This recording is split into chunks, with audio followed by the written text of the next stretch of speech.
Let's get fully here.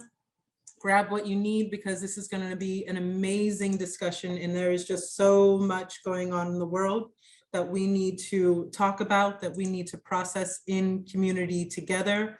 We are unlearning game changers with our special guest, Katherine Cheng, and we'll get started in just a moment.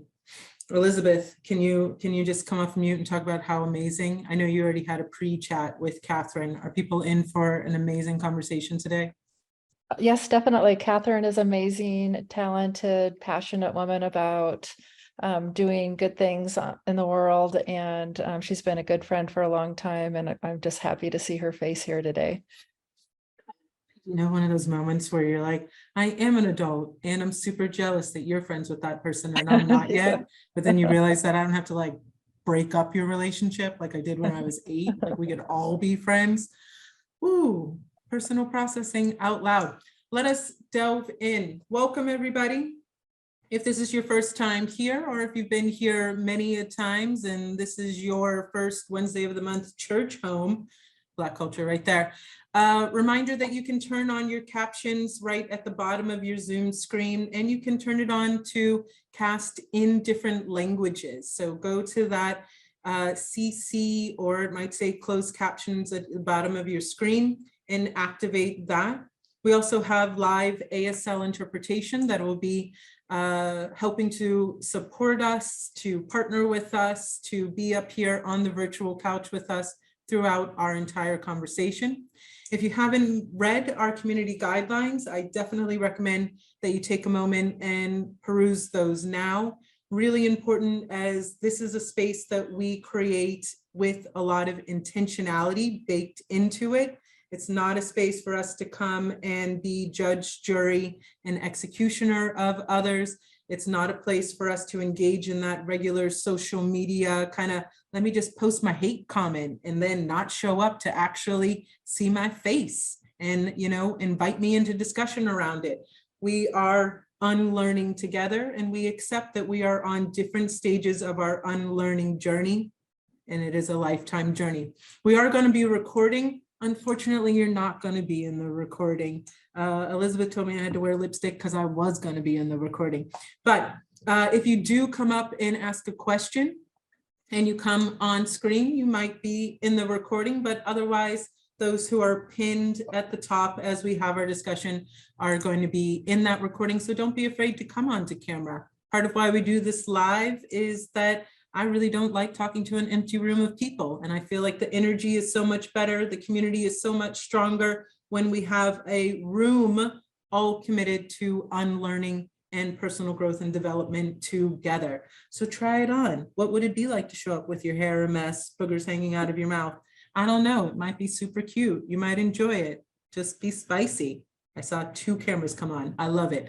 At the end, we're going to send out a survey to you, and we want your personal reflection. Let us know how we're doing, what we could be doing better. Elizabeth doesn't water it down for me. She's like, this is where you need to improve. And it's a very, no, she doesn't. Well, she doesn't water it down, but we do take your feedback very seriously. So please take a moment and give us that feedback at the end of the show. Hello. If you've been here with us, you know that we have been, will be forever partnering with the amazing team at Pro Bono ASL. Today we have Lavender and Sharika joining us. Sharika just came from another session into our session. They're amazing. ASL interpretation is an easy first step to begin integrating accessibility into the way that you communicate across your team without or within the larger society. So please check out Pro Bono ASL, an amazing partner. We'd be happy to give you the details, introduce you to the powers that be, because they be's amazing. We've got some amazing workshops coming up. Trans Identity 101 on November 10th, Trans Allyship 102 on November 17th, and Trans Inclusiveness in the Workplace on November 30th. We were all talking about it over the summer, and then we were like, oh, that's so last minute. Now give me a pumpkin spice. Guess what? all of that legislation still is intact and is increasing throughout the United States and in other countries around the world. So keep your education fresh. The data is changing, the information is changing, the protocols are changing. Keep showing up to unlearn and to do the work. We hope to see you in a November class soon.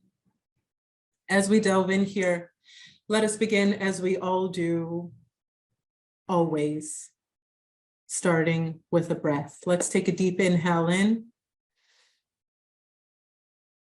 Let's sigh out. The jet lag is starting to settle in. Did I tell you I'm in Atlanta today? I'm in Atlanta today. Today we are unlearning with Katherine Cheng. We are talking about unlearning game changers. What does that mean? What is that phrase? Ooh, we're gonna unpack that. Joining us on the virtual couch is the great, the one and only, she's stepping up to the plate to play. Okay, Katherine, shut me up anytime. Katherine Cheng is the Vice President of People, Culture, and Diversity, Equity, and Inclusion for the Seattle Mariners. She has an impressive history at global brands like Microsoft, Starbucks, and Expedia. She's also contributed to 3 US administrations. We're going to play US administration bingo now. So go ahead into the chat, drop in which 3 US administrations you think she contributed to. And if you get them right, you will get a candle under your chair. We already put it there. As a board member for organizations such as the Wing and YWC of Seattle and other boards that I've seen her active on, and the co-founder of Campaigns Against Asian Hate, her passion for positive change is evident. A 2-time University of Washington graduate, Katherine merges her love for sports and travel, especially with her baseball enthusiast twin boys. In her Mariners role, she leads innovative strategies to enhance team culture and champion DEI. Who am I? Meh, I'm America's DEI teacher. That's what they tell me to say. That's what they call me. That's what people shout out in the streets when they see me step up to the plate. I'm the founder and lead executive of LTHA Global and Sojourn. I'm a social scientist, researcher, author, poet, and speaker, mother of 2, and today, the host of your unlearning session. I mean, where do we even begin today? You've been doing DEI work. Your career that you've had is so amazing. And yet, you know, what I'm hearing, the buzz, the chatter, you know, I was doing a little bit of reading on LinkedIn, which is a little bit like reading on Facebook or, you know, X or whatever now. You're like, do I even want to go into that headspace? But what do you say to the person that's like, DEI is done. This field, it's done everything that it can do. Yeah, I think that with so many things in the world and in history, when there is an initiative or some sort of something like DEI where it's trying to better things and open people's eyes, sometimes it can be weaponized.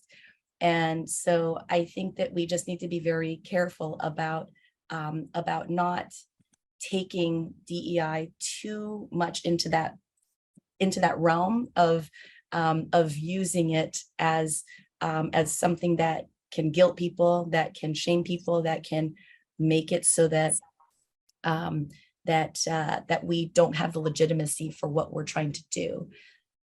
And what I mean by that is that in the last few years, I think DEI has become sort of the hot topic. And a lot of organizations have hired DEI experts. And then very quickly, when the economy started to take a turn, a lot of DEI experts have been removed from their roles.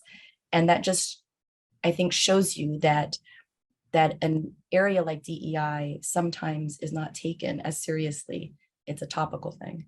And what I like to say is that, you know, when I first took my role as DEI, I actually was a social impact, sustainability, employee engagement person that did everything through the lens of DEI. And when I took this particular role with the title DEI, I actually was a little bit skeptical because I actually had asked, you know, I think I want to change the title because DEI comes with a lot of baggage, and it's unfortunate because when you show up with that title and the baggage that you didn't bring along with you, but someone else has placed on you, and that area, it does make it difficult sometimes to get the work done quickly. It also makes it hard to be respected and taken seriously. So what I always tell people is DEI should not be just one person who it comes through. My role is to counsel people in all the departments so that everybody does their role through that lens. And that's, I think, where I think that being protective of what DEI is, that's sort of where I stand. Yes, this is Lindsey. A little bit of a controversial question, but you use this language, DEI expert. In looking at the field as it has changed over the past couple of years, what would you describe that expertise that a DEI practitioner should have? And what are some of the things that you have seen where, ooh, that person was not a DEI expert and they have done more harm to people and to the industry than good? Oh, I've seen so much of that. Oh, this is Katherine. Sorry, I forgot to do that earlier. But I think that there are different levels of what organizations are looking for, I think, in DEI. So I think to be very clear as to the organization, what they're looking for, what they seek in terms of their DEI experts. What I find is that if the organization is not honest about what they are trying to do by having someone who does DEI, it does the organization harm. Because if you don't know what you're trying to accomplish and you just bring someone in who has DEI expert in their title, or DEI in their title, what I've seen before are people who maybe don't have any business doing some trainings that speak to, I don't know how to put this without, what I'm trying to say is that there are trainings that happen, and some trainings that I've even been a part of are, and made me cringe while I was part of them, almost have an effect of trying to rectify things that have happened in the past. And I don't believe that DEI experts can rectify, can make amends in that way, that, you know what I mean? Like, through trainings. And I think sometimes there are very ambitious DEI people who try to open up a space where people just let loose and get whatever is on their chest off. And I see things I see it being very harmful at times, because it turns into a blame and shame game. It turns into a, well, you're white, so you have to have culpability, or you're not a person of color, so you don't understand. Like, it just becomes a very toxic environment that breeds more, I think, underlying distrust and ill feelings than it should. And so those types of practitioners, I'm always very wary of, because anytime that I see that you're trying to make people feel something not great, DEI is not about making people feel good necessarily, but it's about having a safe space to understand. I think it's really about making a place where people belong and feel included. And yes, the things that have happened in the past, you have to understand the past so that it helps to inform the future and not repeat the future. But we also have to understand that not everybody who's in the room that you're in had a direct impact on that. They had benefits from it. And how you talk to people makes a huge difference, because if you go at things with the guilt and trying to place blame and things on people, they then will back off and do not want to even listen. So I think that that's kind of, where I see harm done, is when that type of DEI practitioner who doesn't necessarily understand what their role is, maybe it can be dangerous. Yes, this is Lindsay. I just want to ask the community real quick. Sarika, can you confirm for me that you are pinned? I want to make sure nobody's missing your interpretation. I think there's a difference between pin and spotlight. Pin is for your screen and spotlight is for everyone. I don't want to jump in and take over. I just wanted to, not sure which one you wanted. Thank you for that. Can we just make sure, Elizabeth, that when Sarika or Lavender are interpreting, that they are spotlighted up with myself and Katherine? Yes, I've got them spotlighted. Perfect. Thank you. Thank you, everybody, for that pause, making sure that our community stays inclusive. Katherine, can you speak to that in terms of how you've applied that in your work across several companies now, but specifically at the Mariners? I think I'm to understand in researching you, which always sounds really freaky to say aloud, like I've been deep diving into you. I'm sorry, but you know, it wasn't like you walked in and everybody was like, absolutely, we're so happy that you're here, Katherine, and we want to go and do all of this deep work on ourselves from day one, right? Like, what was that like, having to meet people where they are, not where you necessarily wanted them to be? Can you share a little bit about that history? Yeah, so my work before coming to the Mariners was very much, like I said, in social impact, sustainability, and using those areas to really push diversity and equity and inclusion policies. Because I really believe that through the work, that's where the action is, right? If you show that, if an organization says that they're all about DEI, the way to show it is through the actions, not just through words, not just through the trainings, right? It's your business, whatever your business is, how are you utilizing your business and bettering whatever it is, making it more diverse, making it more inclusive. So for the Mariners, as I came here, it's a baseball team.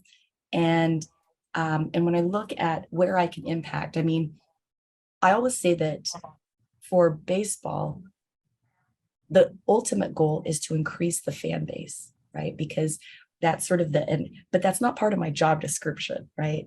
But it's all of our jobs, because in everything that we do, we have to look at what is going to increase sales, increase activity, increase the participation.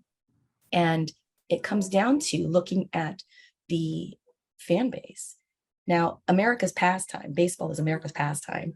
And I always thought that was very interesting, because as we say that, when that phrase was coined, America looked very different back then. And I think that the history still colors today.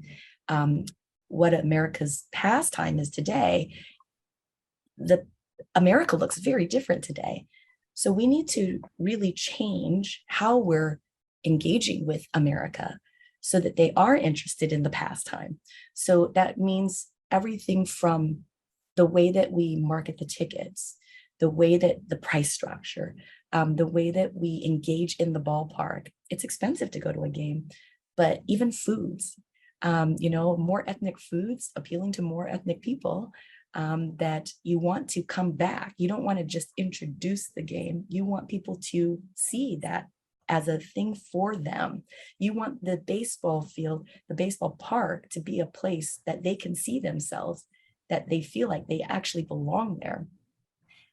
But not just feeling like it, that they actually can, it's accessible to them, right? So again, the price point, the food options, the activities, the celebrations, the players even. Of course, I have nothing to do with the players, but what I do think that the front office does have the ability to do is in our community, what we do in the community is to make baseball and softball more accessible, because sports have become very elite. And if you don't have accessibility for sports, you don't have the pipeline. And if you don't have the pipeline, you will not see players like yourselves out there on the ball field. And to me, you know, a lot of people will say, oh, well, it's just baseball. And I say, it may just be baseball, but baseball and other sports have that unique ability to cross lines, to appeal to people who have very different ideals, morals even. There's not another place, I think, than in sports where you can, in any other case, probably hate the person you're sitting next to because of your difference in politics, let's say. And yet, when your team that you're there to support does well, you're high-fiving them and sometimes hugging them. Like, that is an opportunity, I think, to show us how we can use sports to provide more diversity, different types of people around you.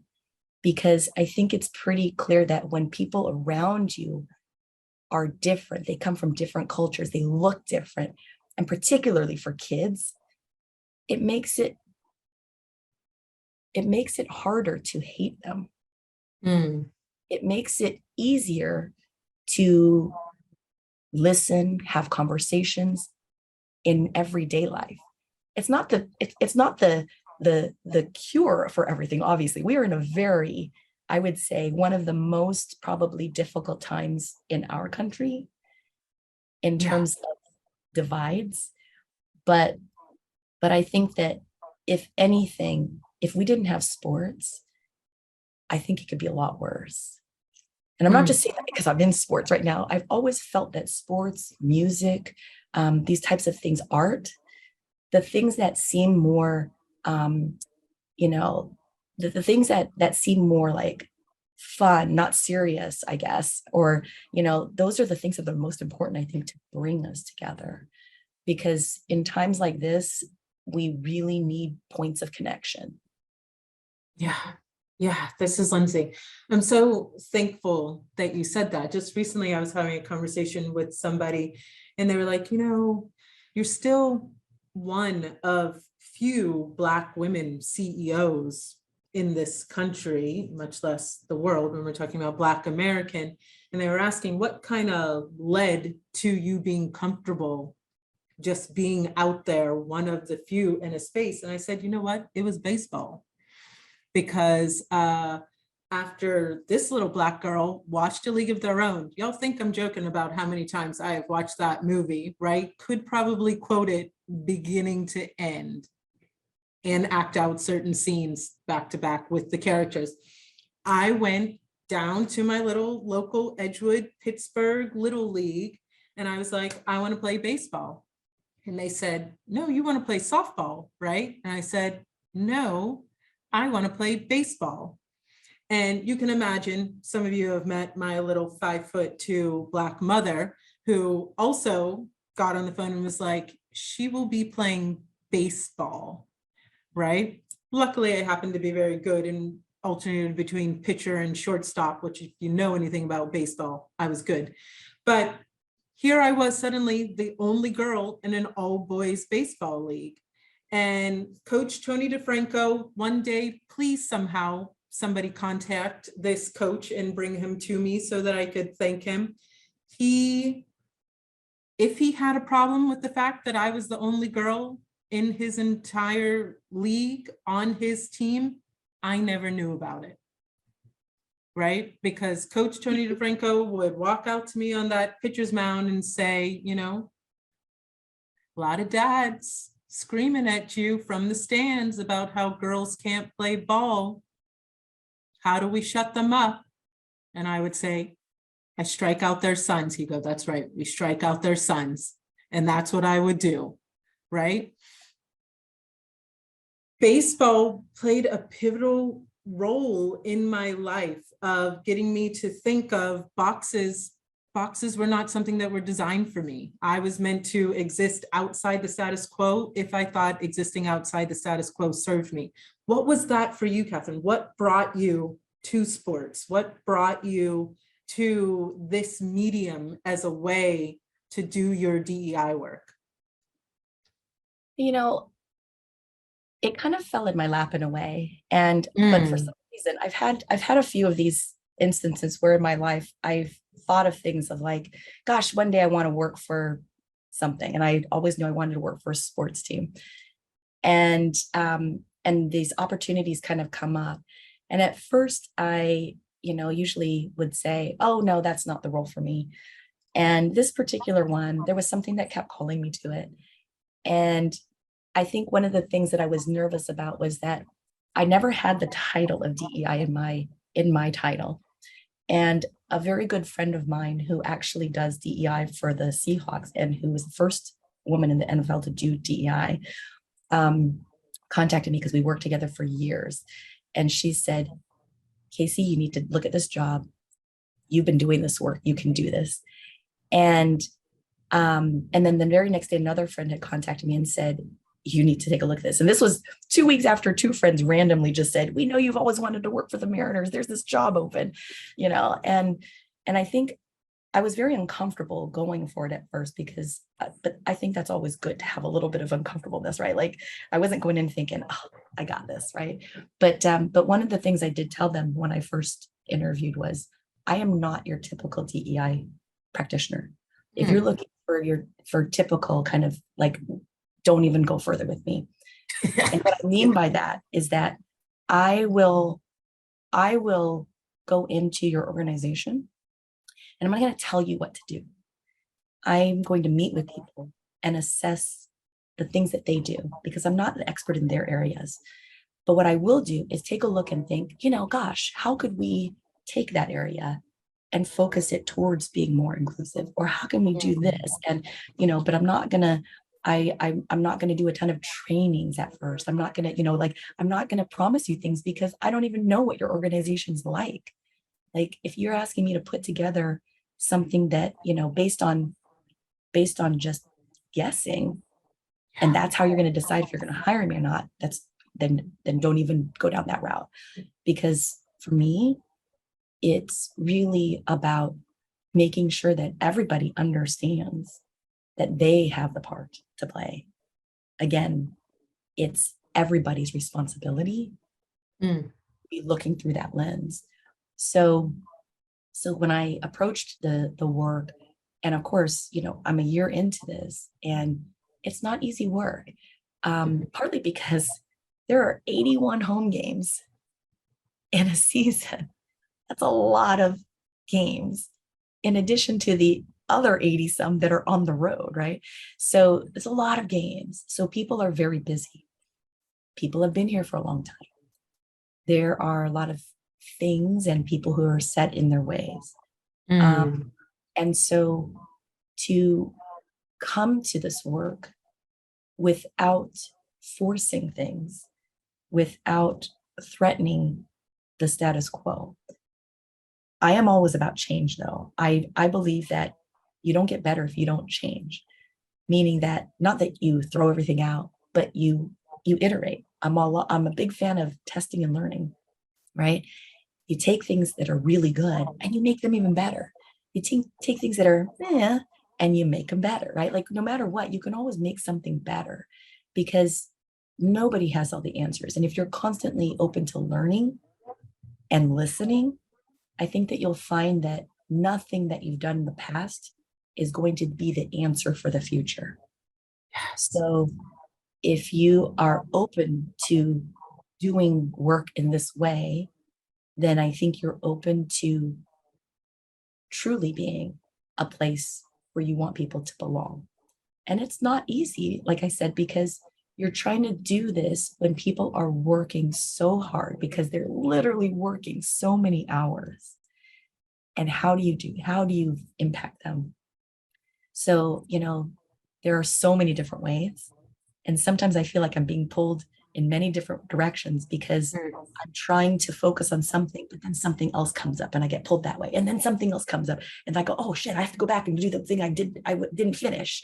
And so there's a lot of movement like that. But I think that you really have to be open to small changes, but important ones.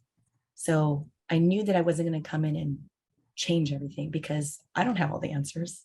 Mm. I've never had the attitude going in that, oh, well, I'm the expert, therefore I'm going to be, I come in saying, I might have more expertise than some people here, but I'm still learning too, because I have to learn what this organization is about. And I think that that's something, no matter what area you're in, that happens when people go into a position.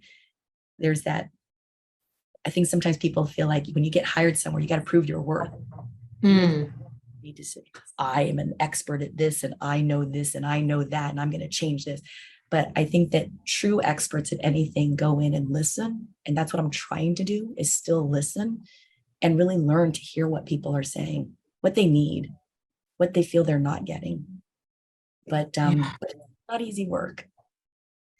This is Lindsay. Yeah, I mean, as you said, if you're a DEI practitioner and you're not saying, oh shit, a couple of times a day, you're not making any transformative change in an organization, just to be clear.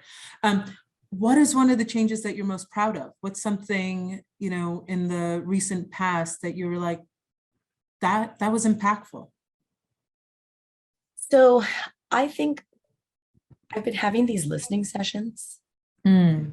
And actually, that's something that just started, because in the beginning, it was sort of being thrown into the fire and you're trying to keep up with everything.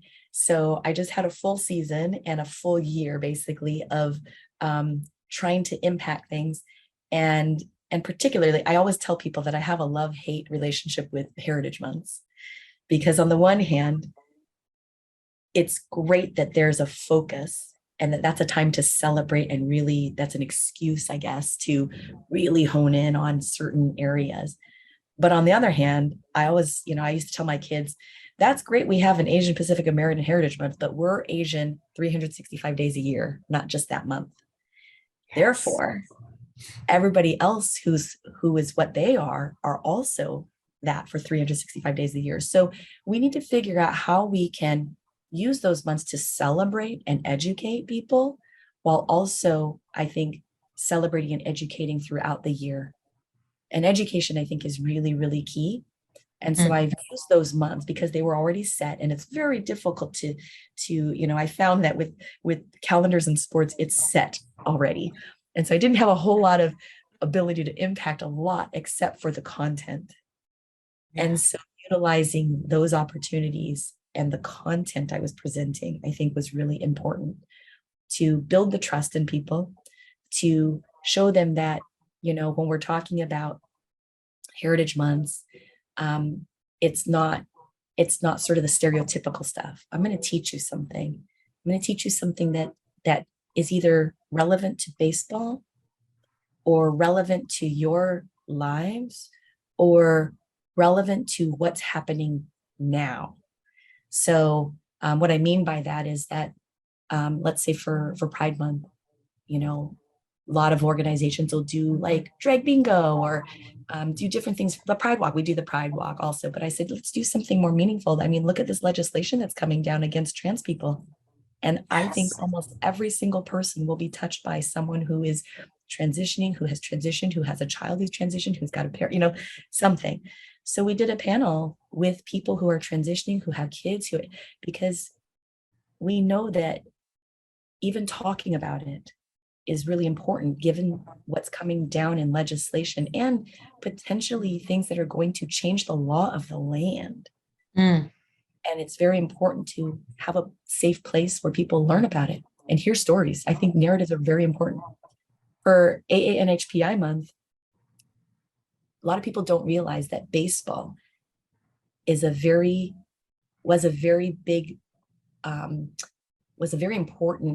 important thing in Asian culture, particularly in Japanese American cultures. And a lot of people had not learned about the Japanese incarceration during World War II.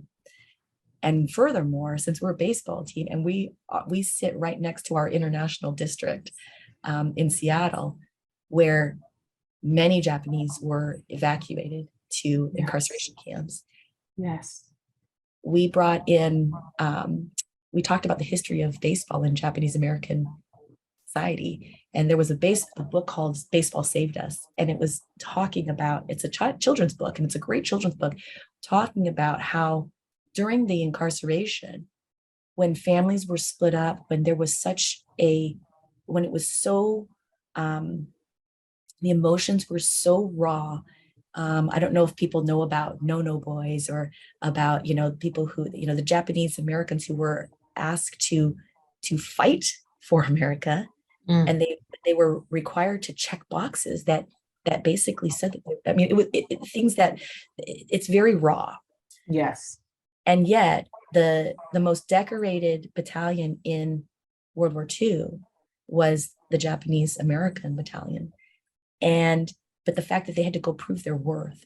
So bringing in a panelist, including the author of that book, but then a historian and someone else who talks about baseball, the history of baseball in Japanese American culture before World War II, but literally how during the incarcerations, they had baseball teams that formed, they had a league, and that literally kept people sort of normal. You can never say that this was normal at all, but it normalized the situation for a lot of families to have baseball. So things like that, where we're taking the issues of the day or history or whatever to tie into these things. And then also from a cultural perspective, like bringing in the foods and the stories that people have around foods and what it meant to them. With our Latin American, the Latinx employees in the culture for Hispanic Heritage Month, we did something around food. And that was so powerful. Every culture has that connection. In that time that you took a throat rest, we were coming up with some questions and ideas from the group, and I want to get in those in a second. But one of the things that's coming up for me is, as we think about the role of not just baseball, but sports in general, what is your thought about, we would be remiss to not take a moment to think about what's going on in the world right now, particularly in Gaza. And we see athletes being penalized for having their opinions on the topic, for having their stance. As a DEI practitioner in this world, in this industry, what is your sense here? Are we allowed to talk about these things? Are we allowed to censor our athletes from being individuals with their own opinions and thoughts? Yeah, this is so tricky, because I think that this is my personal opinion. This is not opinion of the ball club, but my personal opinion is that we do live in a country where we have free speech and we have the ability to support the things that we want to. I'm all for it as long as there's no hate, there's no call to action in a negative way. I mean, this is very tricky, right? Because there have been people who have been reprimanded, but then you also have someone like Colin Kaepernick, who was completely sidelined for doing something that was, in my opinion, very non-offensive, to call out something. So it's a very tricky, I think it's a very tricky bar. Now, a lot of people will say, oh, you're an athlete, you're an actor, you're whatever, you should keep your mouth shut, and nobody wants to hear. But actually, we are in a country where we literally elevate and place hero status or name on, look at Dancing with the Stars. Who are these people? Okay, I mean, that's a very Dancing with the Stars, Katherine. Katherine's coming for you all. You know what it's like, who are these people? Oh, they're influencers. Yes. I'm just saying that we are living in a country who puts people on a pedestal. Stupidest stupidest thing. And yet we're going to for having opinions and saying, shut up. I'm sorry. It doesn't make any sense to me. Yes. Now, but I also do believe that people open their mouths sometimes when they shouldn't. Ooh, say more. Well, there are some people who will say without understanding what they're saying, maybe, or maybe they do understand, and they get slammed for it. Many rightfully so, for racist tropes or just stupid things like that, where not stupid, but like it's stupid actions, I think. And then you just wonder, like, why would you even, like, how could you not know that that if you say something racist, people will get on you? Or in this day and age, sometimes people say very racist things and they get applauded, right? Like, it's so effed up that I think you really have to be careful, because I believe that when you speak out on things, it shows you who they are, it shows you who you are, right? Like that's an extension of the person. And so I just think that we just need to be very careful of what we say. The instances that are happening now, it is unfortunate the way that people will get characterized as one thing or another based on what they. And these days, you can't really go back and amend what you meant, right? So that's why I think, for athletes and anybody else who, I mean, even just normal, like if we were to say something, we have to be very careful about what the implications are, because someone takes it in a different way, and it's not meant the way that you want it to deliver. You know what I mean? Yes, this is Lindsey. I mean, I know I have some experiences in my own life, but as somebody who has done so much work in advancing movements around eradicating Asian hate, in your own career, have you ever struggled with the relationship between the Asian community and the Black community has been used within colonialist societies the same way that it has been repurposed the world over? Let's get two groups who have been targeted, as you just said, right? From Japanese internment camps to anti-immigration policies that, let's be clear, friends, in some states only came off the books like, are they off the books? Yeah. And the ways that we have pit the Asian community and the Black community against one another. Have you yourself ever run into this, where you're wanting to come out in support of the Black community, in support of the Latinx community, and people are, what does that tension look like in your own life? This happens all the time. And you can go back and point to so many things, the LA riots, every time there's something where one group might be making some inroads, and I'm not talking about inroads because positive things happen. Like, let's take Black Lives Matter and George Floyd, right? All of that happened. And it was a moment where it catalyzed again, because we've had many moments like that where it's pushed us, but yet we still did not get to the point where we could say that it's a crime when police do things, right? Like it's wrong to get to the point where there was some ramification, right? And right after that, well, during that, but then sort of immediately after, the Asian hate was really rampant. And I think that what happens is that this just constantly happens in history, is that when one group is sort of in a movement, then another group, and we forget that we have to support each other, because if we don't, we're pitted against each other. So during the Asian hate, there was a particular incident. There were a lot of incidents, but there was a particular incident that happened in Atlanta with these massage parlors, and Yes. of those employees that were murdered was that they were sex, which is something that in history it's always pointed to, that Asians that work in something, they must be sex workers. I mean, look at all the movies. I mean, I can't tell you how cringing it was to watch movies as a child, as a teenager with friends, when all those stereotypes were in play. And and what was very disturbing was that during the Asian hate and all those things, that was the culmination that got my anger to the max.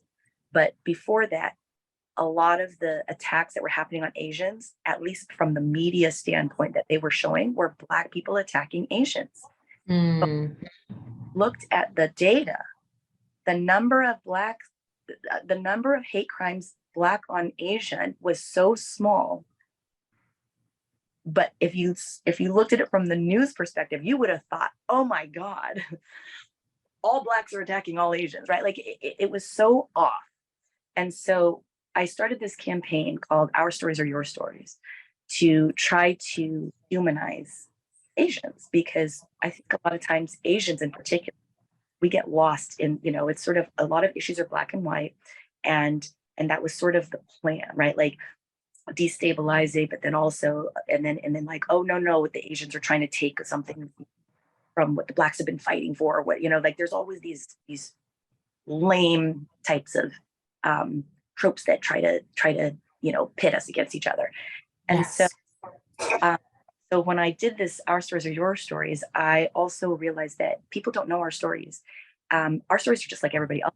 The fact that we actually are not just Asian, we're Asian Black, we're Asian Latin, we're Asian.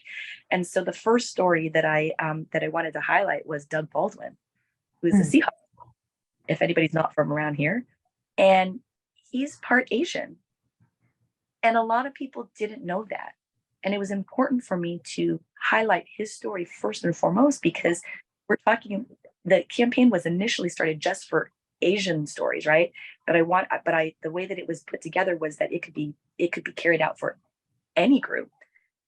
But to start it off with someone who's presenting Black, but has Asian heritage, was so important to me, because I think people don't realize that there is such a tight connection within these cultures, and there's a huge, long, very intertwined history in Seattle, and in many other places. But telling that story and showing that when we're celebrating Asian stories, there's a Black man, there's an Asian story there. So that was part of it. But to answer that question, yes, it comes up all the time, because I think that what I think we do as a society is, well, wait, your issue is not as important as mine. And if we really step back and said, if we supported your issue, you'd support my issue, and we would all be able to move forward together. And there are many places where that done, especially in Seattle. But there are definitely still a lot of, pitting against each other, because, that's what society does. Yes, right? This is Lindsey. I'm reminded of, there's a great TED Talk, if you haven't heard it, called The Danger of a Single Story. And the speaker, she talks about the ways that we always tend to default to the story that we're telling last, without going all the way back to the original catalyst story. And as somebody who tries to always be involved in the history around so many different conflicts of targeted groups targeting one another, I would just say you do your own research and then let's compare. Pretty much every time you've got two pre-existing targeted groups targeting one another, you'll find colonialism and white supremacy culture. Yes, but nobody ever wants to talk about that, right? Yeah. Just on this show. Yeah. Katherine, we have a question about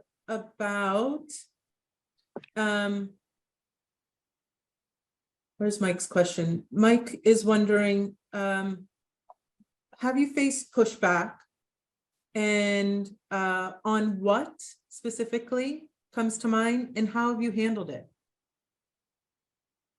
Have I faced pushback and on, is there a more specific?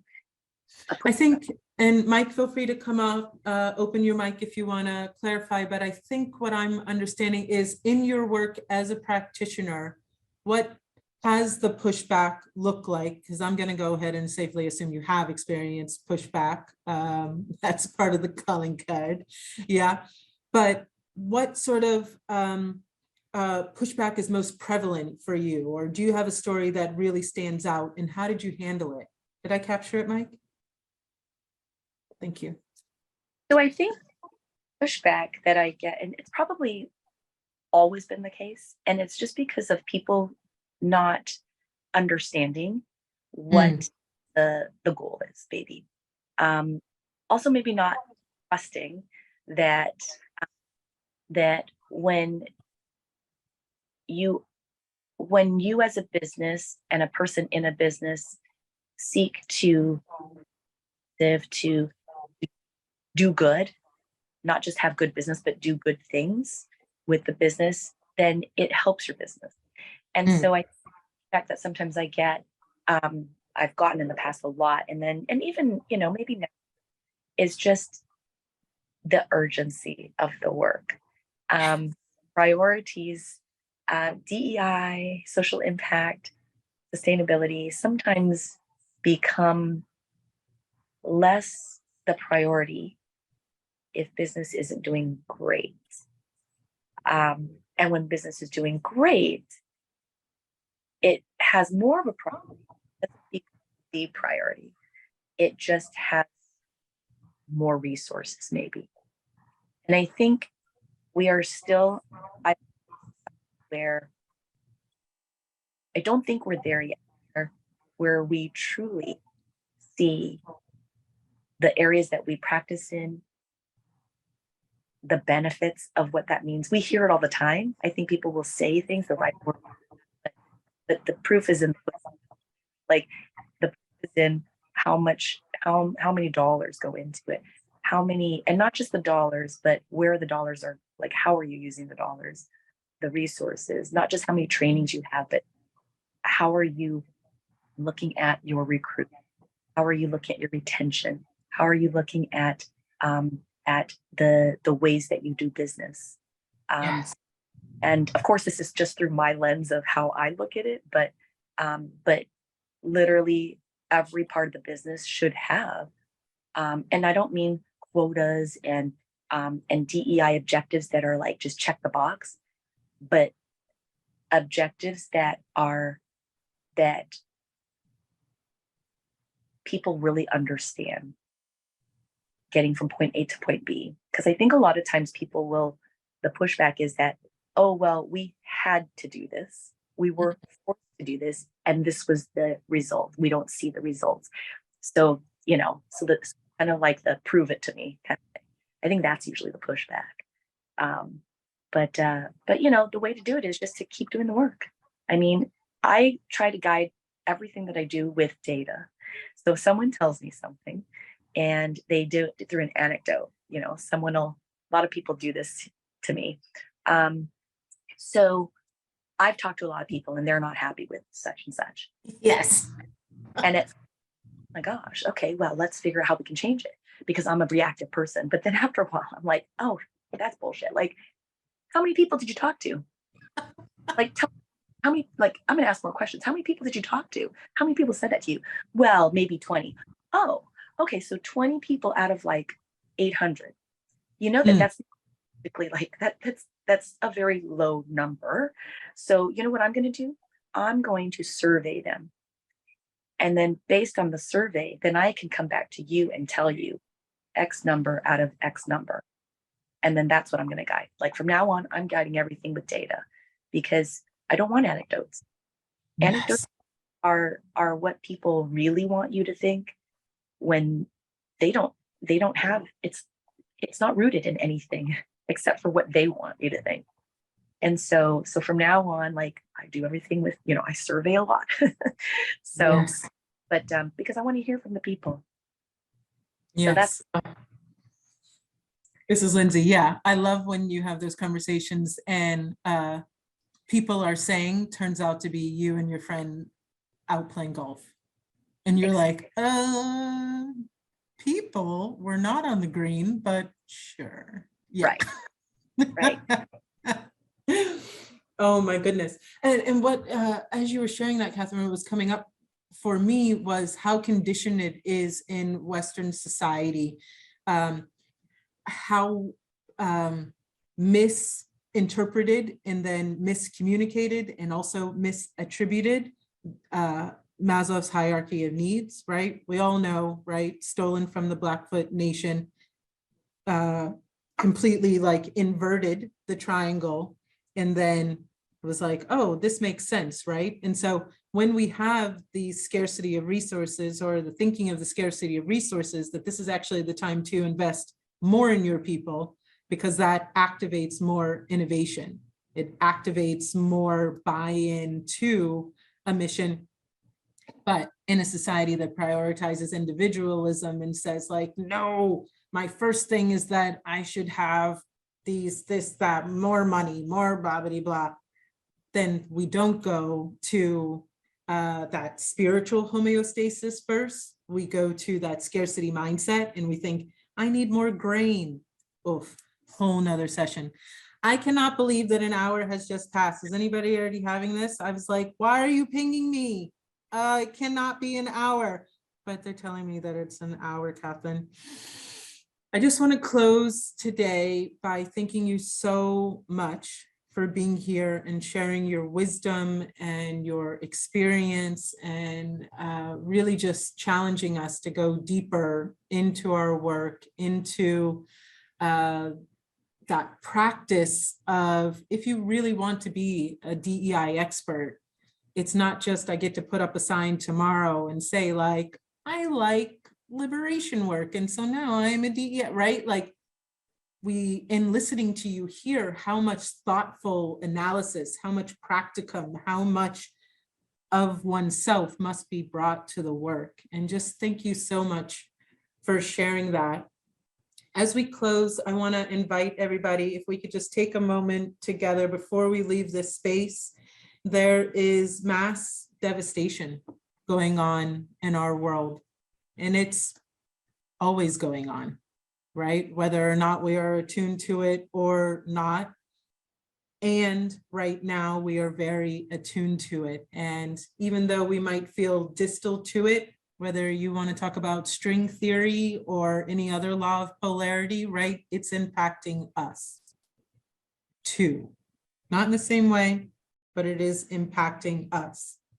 And so let's just close this space together with a minute of silence in whatever way feels right for you. Close your eyes, put your hand on your heart, send energy through the tele out into the void so that it can be felt and received by another.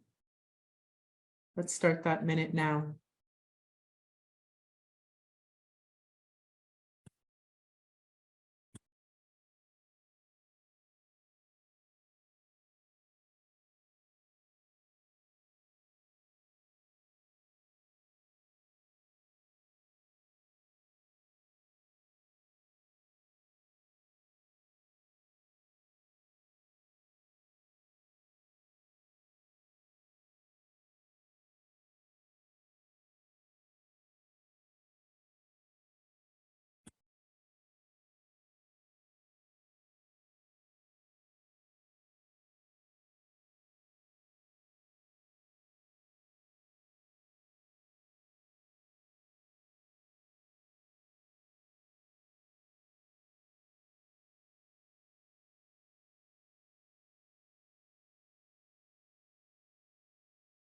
This is the keep going, keep going, keep going, keep going on song. This is the keep going, keep going, keep going, keep going on song. This is the keep going, keep going, keep going, keep going on song. This is the keep going, keep going, keep going on song. Keep going on song. Go do the work, beloved. We'll see you next time. Bye.